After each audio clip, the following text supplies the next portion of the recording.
With conference play in full swing, I'm pleased to be joined by CBS college basketball analyst Clark Kellogg, and there are a lot of undefeated teams still out there, Clark, 4 of them to be exact. Do you think we're going to see anyone run the table? I don't think so. We could possibly have somebody get to the tournament, the conference tournaments undefeated, get through the regular season, but I don't think so. And if I had to pick a team or two that might, I would lean towards Syracuse because I just love the way that team plays.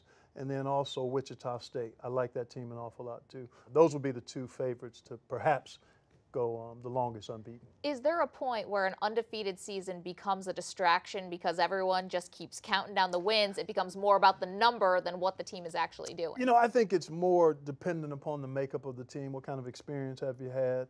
What are the dynamics of your team? How are your coaches handling that?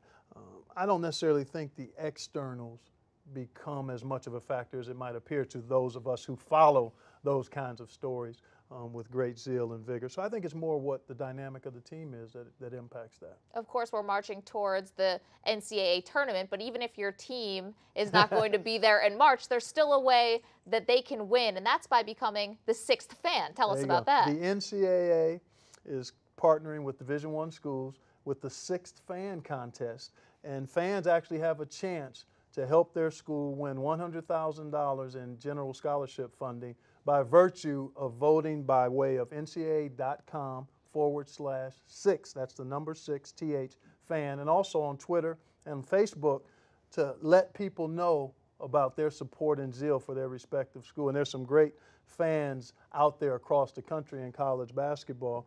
And the contest is set up pretty much like an NCAA bracket. It's 5 rounds.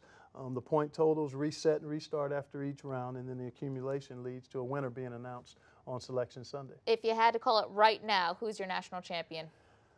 I would lean towards Michigan State. I just think their blend of talent and experience, if they're healthy, they've had a number of nagging injuries to key players, but if that team is healthy, I think they would be a slight favorite over Arizona and Syracuse right now. We'll just replay this tape in a few months, Clark. I know you will. I know you probably will. Thank will. you so much for being here. CBS college basketball analyst Clark Kellogg. We appreciate it. My pleasure, Maggie. Good to be with you.